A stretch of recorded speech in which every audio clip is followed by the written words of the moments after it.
संविधान के बारे में बोलने लगते हैं, बाबा साहब के विचारों के बारे में बोलने लगते हैं। तो ये बातें मुझे फेसबुक पे मालूम पड़ी और जब मैंने उनके विचार सुने तो मुझे बहुत काफी प्रभावित किया। तो साहब से हमारी मुलाकात हुई, तब जाकर के मुझे पता चला कि एक समय था कि ये अपना घर द्वार छोड़ करके उन्होंने एक फिल्म बनाई थी। वो फिल्म का नाम था माता रमाबाई अम्बेडकर। तालियां।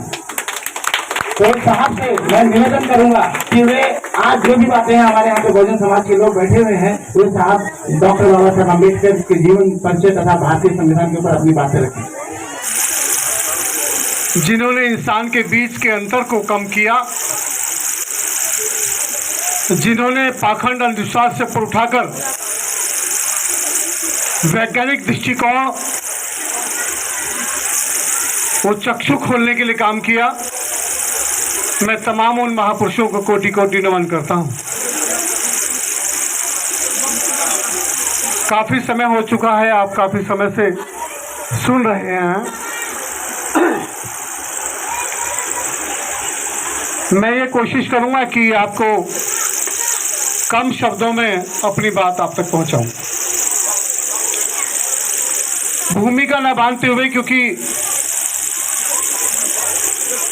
अगर मैं भूमिका बांधूंगा तो मेरे बोलने का समय समाप्त हो जाएगा। मैं सभी से माफ़ी मांगता हूं। जिन लोगों ने ये मंच लगाया उनके लिए मैं उनका आभार व्यक्त करता हूं। मुझे यहाँ बुलाया, उनका आभार व्यक्त करता हूं। जैसे कि मुझे निवेदन किया गया कि भारतीय संविधान पर कुछ बोलेंगे, तो मैं भारतीय संविधान की जो प्रेम्बल है, जो उद्देशिका है, उसके बारे में कुछ आपको बताऊंगा। उसके अलावा जीवन की कुछ व्यवहारिक चर्चा मैं आपके साथ करूंगा।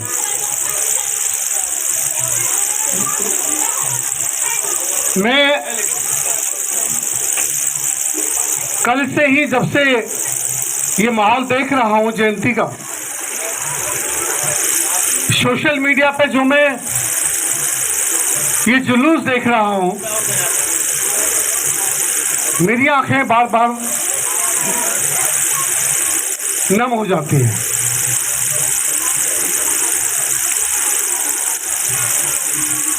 राजनीतिक रूप से हम पिछड़े हैं, लेकिन सामाजिक रूप से हम मजबूत होने की स्थिति में हैं, ऐसा मैं समझता हूं।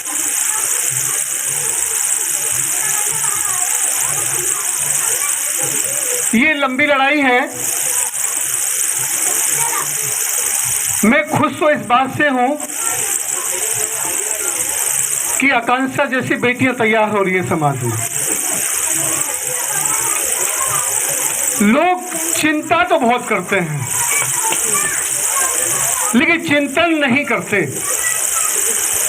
लोग ये तो सोचते हैं कि भगत सिंह, बाबा साहब, ज्योतिबा फूले, माता रमाबाई, सावित्रीबाई फूले और बहन मायावती जैसे नेतृत्व समाज में पैदा हो, लेकिन मेरे घर ना हो, पड़ोसी के घर में होना चाहिए। किसी की बेटी समाज में काम करने के लिए निकले तो पड़ोसी की निकले, मेरी ना निकले। ये कड़वा सच है। समाज में काम करने वाली बेटी को लोग अच्छी दृष्टि से नहीं देखते। रंडी और छिनाल की गाली खानी पड़ती है उन बेटियों को। ये कड़वा सच है कि पड़ोसी कहता है कि रात रात में आती है, पता नहीं कहां जाती है, 20 दिन हो गए शक्ल ना देखी, लौंडों में ही रहती है, लड़कों में ही रहती है, लड़कों में सोती है। ये फैक्ट है। खुद बहन मायावती को उसके परिवार ने, बाप ने, भाई ने धक्के देकर बाहर निकाल दिया था। तेरा है कोई काम नहीं, जा, शादी करनी है, आईएएस बनना है तो वेलकम है, अगर समाज का काम करना है तो घर में तेरी एंट्री नहीं है। तो बहन मायावती को फुटपाथ पे सोना पड़ा, घर छोड़ के निकलना पड़ा, और लोगों ने कितनी कितनी गालियां दी, ये बुजुर्ग लोग जानते हैं। हम देखते तो हैं बहन जी की तरफ, ये कि बहन जी नहीं कर रही है, बहन जी नहीं कर रही है। लेकिन कितने हम ईमानदार हैं। मैं किसी भी लीडर की कमी नहीं तलाशता कि किस नेता ने क्या किया, मैं अपनी कमी तलाशता हूं कि मैं ईमानदार क्यों नहीं रहा, मैं क्यों अपना घर छोड़ के नहीं निकला, मैंने क्यों दूसरों के मुंह की तरफ देखा। जब तक ये खुद से आप सवाल नहीं करोगे, ये मिशन बाबा साहब का रुका रहेगा। 20 साल पहले सोचा था झोपड़े में बुद्ध विहार बनाएंगे, आज बन गया बुद्ध विहार, लेकिन 20 साल लगे इसके लिए। और माता के जगराते के लिए 20 साल नहीं लगते। हमारे समाज का निकम्मा भ्रष्ट आदमी जो बाबा साहब के संघर्ष के बल पे, बाबा साहब के संघर्ष से अधिकार प्राप्त करके जो शासन प्रशासन में जाता है, वो माता का जगराता कराता है। ये हमारी कमी है, ये हमारी अज्ञानता है कि हमने अपने बच्चों को नहीं बताया। हमारी माँ गर्भ धारण करती है तो गर्भ धारण करते ही वो उसको किसी और का ख्याल आता है। काली माता, खड़ी माता, परी माता, मोदी माता, बैठी माता, भोली माता, सकुरी माता, देवी माता और शीतला माता, दुर्गा माता, लेकिन राष्ट्र माता सावित्रीबाई फुले का, माता रमाबाई का ख्याल नहीं आता है। 4 बच्चे कुर्बानी किए उसने हमारे लिए। अगर एक ख्याल आया होता तो आकांक्षा जैसी बेटियां तैयार होती समाज में। मैं 2008 में अपना घर परिवार सब कुछ छोड़ा। मैंने अपनी पत्नी से कहा, पत्नी ने मुझे रोकने का प्रयास किया कि ये बच्चे जो 2 पैदा किए कैसे पलेंगे। मैंने कहा बाबा साहब के 4 बच्चे मर गए थे, कफन तक नसीब नहीं हुआ था, उनकी कुर्बानियों से आज हमारे मुंह में जबान है। मैं गारंटी लेता हूं भूखे तो नहीं मरने दूंगा, लेकिन तुम ये चाहो फ्लैट दिला दो, टावर में पहुंचा दो, गाड़ी दिला दो, तो ये मेरे से नहीं होगा, चाहे आज ही तलाक ले लो। और ये तय किया मैंने कि मैं अपना बाकी का जीवन समाज को जगाने के लिए लगाऊंगा। तो 14 साल के बाद मैंने सिलाई हुए कपड़े पहने। 14 साल के बाद 14 साल तक अपनी पत्नी को नीलामी कपड़े पहनाए, बच्चों को नीलामी कपड़े पहनाए, और 6-6 महीने चड्डी नहीं मिली, बनियान नहीं मिला। ऐसी क्रिटिकल सिचुएशन में मेरे बच्चे कैसे पले होंगे, ये मुझे हर पल ख्याल आता था बाबा साहब के दर्द का, जब मैं उन्हीं हालातों से गुजर रहा था कि बाबा साहब उस तकलीफ में भी हमारी तकलीफ के बारे में सोच रहे थे, जब उनके बच्चों को कफन नहीं मिल रहा था। इंदुमती मर गई, बाबा साहब की बेटी, और बाबा साहब पढ़ रहे लंदन में, और उनका खत आता है बाबा साहब का कि मेरी बेटी इंदुमती कैसी है। तो इंदुमती बीमार है, इलाज के लिए पैसे नहीं है। तो माता रमाबाई जब खत लिखने के लिए गई तो सोचा तकलीफ लिखूंगी तो वो मेरा पति जिस उद्देश्य के लिए गया है वो उद्देश्य से भटक जाएगा और वापस आ जाएगा। तो माता रमाबाई ने तकलीफ नहीं लिखी, लिखा मेरी बेटी इंदुमती हंसपुश है, तंदुरुस्त है, मेरी गोद में खेल रही है, तबकि बुखार से उत्तप रही थी। 2.5 साल के बाद जब वो बाबा साहब वापस आते हैं तो उन्हें ख्याल आता है बंदरगाह से उतरते समय कि लोगों ने तीज त्योहार मनाए होंगे, सबने अच्छे अच्छे पकवान खाए होंगे, मेरे बच्चों ने दूसरों का मुंह देखा होगा, दूसरों के बच्चों ने अच्छे कपड़े पहने होंगे, मेरे बच्चों ने अच्छे कपड़े नहीं पहने होंगे। तो बाबा साहब ने बंदरगाह से कुछ मिठाइयाँ ले ली, कुछ फल ले लिए और कुछ उन्होंने कपड़े ले लिए। और जैसे घर आते हैं, घर आने के बाद माता रमाबाई उनका स्वागत करती है और बाबा साहब आवाज लगाते हैं कि यशवंत, तो उनका बेटा यशवंत दौड़ के आ जाता है। फिर उन्हें ख्याल था मेरी बेटी बड़ी हो गई होगी तो घर में छुप रही होगी, उन्होंने आवाज लगाई इंदुमती। इंदुमती घर के अंदर से नहीं आई। तो बाबा साहब ने देखा घर में होगी। घर में बाबा साहब घुसे, देखा इंदुमती, वहां भी इंदुमती नहीं। दरवाजे को खोल के देखा, वहां इंदुमती नहीं। पर्दा हटाया, वहां भी इंदुमती नहीं। खाट के नीचे देखा, वहां भी इंदुमती नहीं। बाबा साहब दौड़ के बाहर आए, रमाबाई से पूछा, कहाँ है मेरी इंदुमती? रमाबाई फूट फूट के रोने लगी। बाबा साहब ने पूछा, क्या बात है, क्यों रो, ये बता। तो तुम्हारी पढ़ाई की भेंट चढ़ गई इंदुमती। बाबा साहब की आंखों में आंसू आ गए। उन्होंने कहा, कमबख्त, तूने मुझे ये भी नहीं बताया मेरी बेटी मर चुकी है। तो बाबा साहब कहते हैं, बाबा साहब को माता रमाबाई संदेश देती है, करोड़ों बेटियों की आज़ादी की जंग लड़ना चाहते हो और एक बेटी की मौत पे तुम्हारी आंखों में आंसू।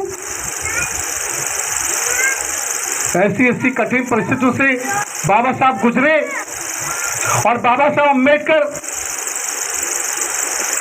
जब आजाद भारत हो रहा था तो आजाद भारत का संविधान लिखने के लिए इस देश में कोई ऐसा विद्वान नहीं था जो आजाद भारत का संविधान लिख सके, क्योंकि बहुत बहुत तरह के भेदभाव थे। जातियों में बटा हुआ भारत और धर्म के आधार पर बटा हुआ भारत, अलग अलग राज्य, अलग अलग रियासतें, एक सूत्र में, एक प्लेटफॉर्म पर हम कैसे लेकर आ सकते हैं? सब अपनी अपनी डिमांड करेंगे तो कैसे बनेगा संविधान? तो किसी में भी इतनी हिम्मत नहीं, न किसी में इतनी बुद्धि। तब जाकर बाबा साहब के पास 18 डिग्रियां, 16 भाषाओं का ज्ञान, पूरे संसार के दार्शनिकों को बाबा साहब ने पढ़ा था, पूरे संसार की व्यवस्था को उन्होंने देखा था, पूरे संसार के जितने भी संविधान थे उनको उन्होंने पढ़ रखा था। तो बाबा साहब को ये उनके ज्ञान के आगे दुश्मन को भी झुकना पड़ा, क्योंकि अंग्रेजों ने कह दिया था, जब तक देश का संविधान नहीं लिख लेते हो तब तक हम देश छोड़ के नहीं जाएंगे।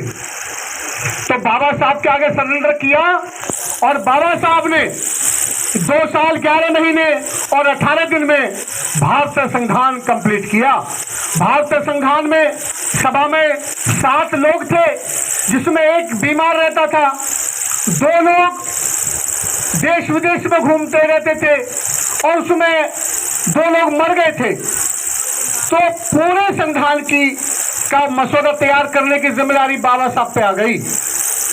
एक तो उनके सहयोगी BN राव और बाबा साहब अम्बेडकर।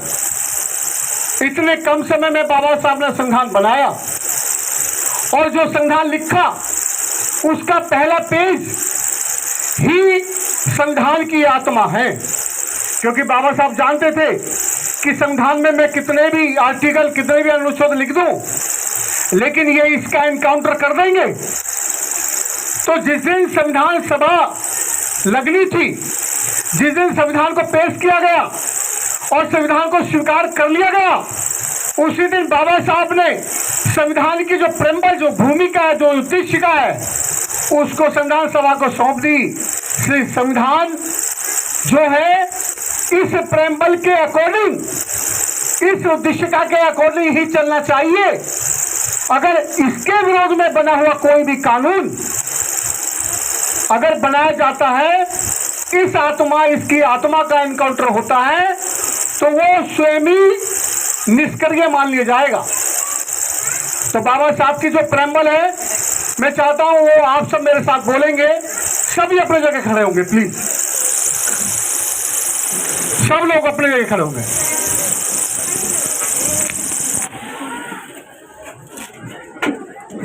अपना हाथ आगे करेंगे आप लोग, इसके बाद हम कुछ बात करेंगे। सब लोग, मेरी माता बहनें सब अंदर, जो सुन रहे हैं वो भी।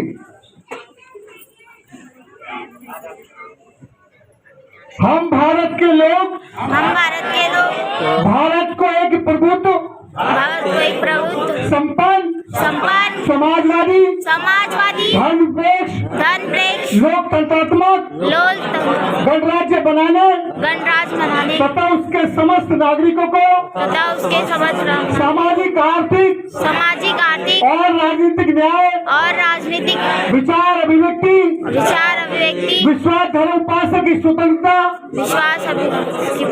प्रतिष्ठा अवसर की समता प्रतिष्ठा और आप सबकी प्राप्त कराने के लिए तथा उन सब में व्यक्ति की गरिमा, राष्ट्र की एकता और समता सुनिश्चित करने वाली बंधुता बढ़ाने के लिए दो संकल्पित होकर अपने संविधान सभा में आज तारीख 26 नवंबर 1949 ईस्वी मिति मार्क्सिस्ट शुक्ल संवत सप्तमी इस संविधान को अंगीकृत अधिनियमित और आठ अर्पित करते हैं। बैठ जाइए। ये शपथ आपने खाई है आज और घर पे जाके चिंतन करेंगे। मैं इस शपथ के बारे में थोड़ा सा विस्तार से विश्लेषण करूंगा। जब बाबा साहब अम्बेडकर ने संविधान में की प्रेमल में लिखा हम भारत के लोग, तो जितने भी अलग और जीवन में एक काम जरूर करेंगे। लोग ब्राह्मणों को गाली जरूर देते हैं, लेकिन मैं इसका विरोधी हूं। कोई दोषी नहीं है, विचारधारा दोषी है। अगर हमारा अमीर भाई अपने गरीब भाइयों के बच्चों को पढ़ाने की लिए जिम्मेदारी नहीं उठाता है, अपने बेटे नालायक को बार बार एडमिशन दिलाता है, बार बार पढ़ाता है, उसका घर बनाएगा, शादी करेगा, चाहे कितना भी निकम्मा क्यों ना हो, और सगे भाई के होनहार है तो उनकी फीस भी नहीं भर। तो गरीब भाई के लिए अमीर भाई कौन हुआ? ब्राह्मण हुआ ना। अगर चैन जाप आएंगे तो 14 अप्रैल मनाना व्यर्थ है। आप अपनी बहन बेटियों के साथ बराबरी के अपने बेटे को देते हैं, कुछ भी नहीं देते हैं, तो आप अपनी बेटी के लिए ब्राह्मण हैं। अरे बेटे को सारी आजादी, और बेटी पढ़ने का सपना देखे तो उसकी भी आजादी नहीं, बेटी अच्छा खाने की सपना देखे उसकी आजादी नहीं, और बेटा तो कहीं भी खाने कभी भी जाए कभी भी आए उसको सारी आजादी, और बेटी को दुकान तक जाने की आजादी नहीं। मैं मानता हूं मेरी बेटी नहीं है, लेकिन मैं दर्द समझता हूँ, क्योंकि दर्द आप ये क्यों रखते हो? हमारी बेटी के साथ कोई छेड़खानी ना कर दे। अरे अपनी बेटी पर भरोसा कीजिए और बेटी को ताकतवर बनाइए। बेटी को आप वो सारी कला सिखाइए जो आप बेटे को सिखाते हैं, और उसकी जब स्कूल भेजे तो उसके बैग में एक मिर्ची का पाउडर रखिए, एक छोटा सा चाकू रख दीजिए, उससे कहिए बेटी यदि तुझे कोई आंख उठा के भी दिखा देखे तो हो सके तो मिर्ची का पाउडर उसकी आंखों में झोंक देना, और यदि तुझ पे ज्यादा अत्याचार करे तो चाकू से उसका पेट फाड़ देना और घर आ जाना। जब आप मैं बेटी तुझ पे भरोसा करता हूँ, तुझे मैं आजाद छोड़ता हूँ, चाहे तो इज्जत रख लेना बहन मायावती की तरह, चाहे हमारी इज्जत मिटा देना, तेरे हाथ में है। अगर आप ये भरोसा अपनी बेटियों पे करोगे तो हमारी ये बेटी वर्षा जैसी खड़ी है, ये हिम्मत कर सकेंगी और भी बेटियां घर से निकल सकेंगी। बाबा साहब की 14 अप्रैल मनाने के लिए फिर आपकी जरूरत नहीं पड़ेगी, वही मंच लगाएंगी, वही मंच सजाएंगी, वही जिस समाज इस परिवार का नेतृत्व नहीं है वो समाज ब्राह्मण की बेटी नहीं है अपने समाज का, इसलिए तुम्हारे पर हुकूमत कर रहे हैं वो लोग। आपने अभी तक अपने आजाद नहीं किया है तो ब्राह्मणवाद को ब्राह्मण को गाली मत दीजिए। आप खुद अपने अंदर झांकिए, अपने अंदर के ब्राह्मण को मार दोगे तो वो तो आज नहीं तो कल मर ही जाएगा, ऑटोमेटिक मर जाएगा। आजादी चाहिए तो बेटी को आजाद कीजिए, ये संकल्प लीजिए। इसी आशा विश्वास के साथ मैं आपका आभार व्यक्त करता हूं और ये भरोसा रखता हूं कि आप यहाँ से कुछ जरूर लेके जाएंगे। आगे कभी मौका मिलेगा आपको सुनाने का। मेरा नाम उमेश है, ब्लू पैंथर वॉइस के नाम से मेरा ब्लू ये यूट्यूब चैनल है। वहाँ पे मैं यदा कदा कभी वीडियो डाल देता हूँ और मेरा नंबर आप ले लेंगे। आपको मेरे लिए मंच लगाने की जरूरत नहीं है। आप अपनी बस्ती में जहाँ भी रहते हो वहाँ लोगों को इकट्ठा करने की जरूरत नहीं है। बस मेरे साथ आप खड़े रहिए, साथ में नहीं, दूर खड़े होकर देखिए कि मैं कैसे लोगों का हृदय परिवर्तन करता हूँ। क्योंकि संविधान की वजह से जो ये उल्टा पढ़ाते हैं ना अपने भाइयों को कि संविधान खराब है, उनकी नीयत में खोट है। संविधान तो बराबरी की बात करता है। अगर बराबरी नहीं भी होती तो आज महाराष्ट्र के जितने भी स्रोत शौचालय हैं वो पांडे जी, दुबे जी और मिश्रा जी ये नहीं बैठे होते, ये लैट्रिन साफ करने के लिए भर्ती नहीं हो रहे होते। वो अपने भाइयों के खुद दुश्मन है और संविधान में खोट बताते हैं। उनकी नीयत का खोट ये आपको बताना होगा, तब जाके वो आपके साथ हर गरीब हर दवा कुचला चलेगा, तब संविधान सही माने में इस देश में लागू होगा। मैं यहीं विराम देता हूँ। जय भीम, जय भारत, नमो बुद्धाय।